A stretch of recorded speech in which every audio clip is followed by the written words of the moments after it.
ಇದೇನು ಕ್ರಶ್ ಬಾಯ್ ನಾನ್ YouTube channel ನಡೆಸ್ತಾ ಇದ್ದಾನಲ್ಲ, ಯಾಕಂತ ನೋಡ್ರಿ ರಾತ್ರಿ 2 ಆದ್ರೂ ನಿದ್ದಿನೇ ಬರಲ್ಲ. ನಿದ್ದಿಗೆ ಏನಾಗಿದೆ ಏನೋ, ಅದ್ರ ಸಲುವಾಗಿ ಮಧ್ಯಾಹ್ನ 2 ಆದ್ರೂ ಎಚ್ಚರ ಆಗಲ್ಲ. ಎಂತ ನಿದ್ದೆ ಗಂಟು ಬಿದ್ದದೇನೋ ಶಿವ. ಅದಕ್ಕೆ ಗಸಗಸ ಅಂತ ಬ್ರಷ್ ಮಾಡಕ್ ನಿಂತೆ. ನಮ್ ಸ್ವೀಟಿ ಕ್ಯೂಟಿಗೂ ನಂದೇ ಚಟ ಬಿದ್ದದ.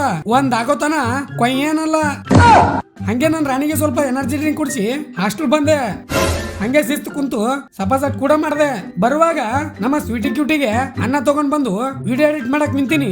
ಸಂಜೆ ಆಗಿದ್ದೆ ಗೊತ್ತಿಲ್ಲ, ಸೆಕೆಂಡ್ ಚಾನಲ್ ವಿಡಿಯೋ ಮಾಡ್ಬೇಕು ಅಲ್ಲ, ಅದೇ ರೀ. ಆಮೇಲೆ ನಮ್ ಕ್ರಶ್ ಬಾಯ್ ಬಂದು ನಂಗೆ ಎಬ್ಬಸಿ ಉದ್ರಿ ಪೋಸ್ ಕೊಡ್ಕೋತ್ ಕುಂತಾನ. ಪುಣ್ಯಾತ್ಮ ಬರುವಾಗ ಐಸ್ ಕ್ರೀಮ್ ನು ತಂದಾನ, ತಣ್ಣಗ್ ಮಾಡ್ಕೋ ಅಂತ ತಲೀರಿ.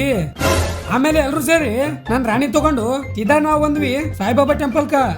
ಗುರುವಾರ ಇತ್ತು, ನಾವು ಖಾಲಿ ಕುಂತಿದ್ವಿ, ಅದಕ್ಕೆ ಬಂದೇ ಬಿಟ್ವಿ. ಅಲ್ಲೇ ನಮ್ ಗೋಡನ್ ಫ್ಯಾಮಿಲಿ ಹುಲಿಗಳು ಸಿಕ್ಕರು. ನಾನು ಪ್ರಸಾದ ಹಾಕೊಂಡ್ ಹೊಂಟೆ. ಕ್ರಶ್ ಬಾಯ್ ಅಂತೂ ತಿನ್ನೋ ಸಲುವಾಗಿನೇ 2 ಸಲ ಬಂದ ನೋಡ್ರಿ ಇವತ್ತೇ. ಅಲ್ಲಿಂದ ಹಾಸ್ಟೆಲ್ ಹೋಗಿ ಊಟ ಹಾಕೊಂಡು ಮಸ್ತ್ ತಿಂದು ರೂಮಿಗೆ ಬಂದ್ ನೋಡ್ತೀನಿ, ಫುಲ್ ಹೊಲಸು ಮಾಡ್ಯಾರ ನಮ್ಮ ಸ್ವೀಟಿ ಕ್ಯೂಟಿ. ಅದಕ್ಕೆ ಅಸ್ತ್ರ ಹಿಡ್ಕೊಂಡು ಯುದ್ಧ ಮಾಡಕ್ ನಿಂತೆ. ಅದನ್ನ ನಾನು ಫುಲ್ ಗಿಚ್ ಅನ್ನಂಗ ಕ್ಲೀನ್ ಮಾಡ್ತೀನಿ. ಇಷ್ಟ ಆದ್ರೆ ಲೈಕ್ ಮಾಡಿ. ಮುಂದೆ ಸಿಗಮ್ಮು. ಜೈ ಹಿಂದ್, ಜೈ ಕರ್ನಾಟಕ ಮಾತೆ.